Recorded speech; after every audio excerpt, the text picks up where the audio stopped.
एक छोटा सा बच्चा गांव से शहर की तरफ जाता है। उसे पढ़ने के लिए भेजा जाता है, ये सोचकर कि ये बच्चा अपनी ज़िंदगी में कुछ अच्छा करेगा। जब वो गांव से शहर की ओर जाता है, जब बच्चों को साथ जाता है पढ़ाई करने को, तो उसकी स्थिति ऐसी होती है कि उसे ऐसा लगता है कि मुझे कुएं के मेंढक से समुद्र में डाल दिया गया हो। उसे कुछ पता ही नहीं होता है कि दुनिया ऐसी होती है। उसके सामने पूरी दुनिया होती है और उस समय उसके अंदर इतना इंथुजियाज्म होता है, इतना उत्साह होता है कि उसको ऐसा लगता है कि वो पूरी दुनिया को जीत सकता है, वो पूरी दुनिया को अपनी मुट्ठी में कर सकता है। उसके अंदर इतना उत्साह होता है, इतना पैशन होता है, उसके अंदर इतनी लगन होती है।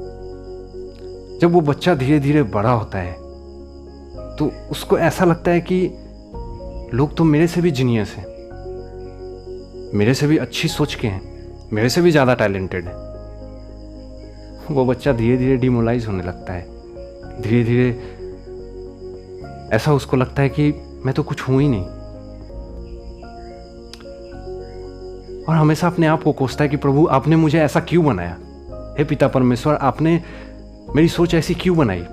और इस सोच को लेकर के उसकी हिम्मत, उसका कॉन्फिडेंस, उसकी लगन सब धीरे धीरे डाउन होने लगती है। और पता है वो बच्चा कौन था? उस बच्चे का नाम जो आपसे आज बात कर रहा है, आप समझ गए होंगे। दोस्तों, एक वक्त ऐसा था कि शिक्षक अगर कोई क्वेश्चन पूछते थे तो उस प्रश्न का उत्तर मुझे आता भी था तो मेरे अंदर इतनी कॉन्फिडेंस नहीं होती थी कि मैं खड़ा होकर के उस प्रश्न का उत्तर दे सकूं। मेरे अंदर इतना कॉन्फिडेंस नहीं था कि मैं किसी के सामने आंख से आंख मिला करके बात कर सकूं। अगर कोई मुझे डांट दे तो मैं कांपने लगता था।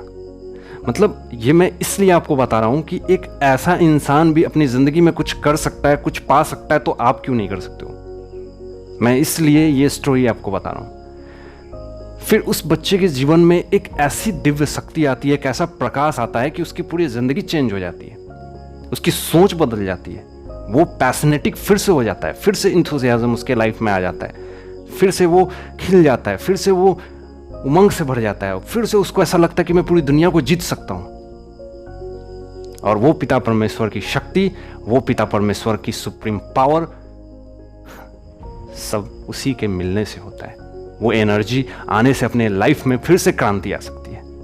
जो चीज़ मैंने अपने जीवन में फील किया, जो पिता परमेश्वर की शक्ति को मैंने अपने जीवन में पाया, मैं ज़रूर चाहूँगा कि मेरी वो शक्ति सारी आप लोग को भी मिले। वो पिता परमेश्वर आपके भी ऊपर कृपा करें। दोस्तों, तो इतना कॉन्फिडेंस, इतनी विल पावर, सब कुछ उस शक्ति के आने से हुआ। एक वक्त था कि मैं किसी के सामने आंख से आंख मिला के बात नहीं कर सकता था। आज मुझे 1 लाख लोगों के सामने खड़ा करके रख दिया जाए तो मेरी पलकें नहीं झपेगी, मैं लगातार बोलता रहूँगा। ये इतना कॉन्फिडेंस आया कहाँ से? इतनी फ्लुएंसी आई कहाँ से?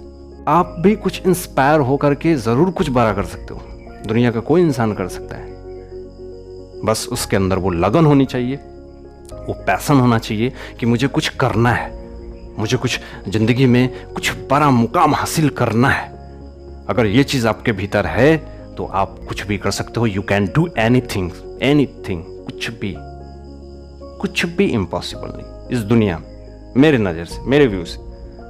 अगर आपको लगता है कि कुछ भी इम्पॉसिबल है तो फिर आप एक इंसान नहीं हो, क्योंकि इंसान के लिए कुछ भी इम्पॉसिबल नहीं है। आपने देखा है, आपने विज्ञान देखी, आपने हिस्ट्री देखी, आपने हर चीज़ देखा है, कुछ भी उठा करके देख लो, हर एक इंसान ने वो सारी चीज़ को सिद्ध कर दिया है जो कि नहीं होने वाला था। अब मुझे एग्जाम्पल देने की ज़रूरत नहीं, आप लोग खुद समझदार हो, है ना। चलो, तो मेरी इस वीडियो से, मेरी छोटी सी स्टोरी से आपको क्या सीख मिली ज़रूर कमेंट करके मुझे बताना। आज के लिए बस इतना ही। मैं आशीष राठौर विदा लेता हूँ। फिर एक नए सोच के साथ, नए समय के साथ आपके समक्ष उपस्थित रहूँगा। तब तक दीजिए इजाज़त।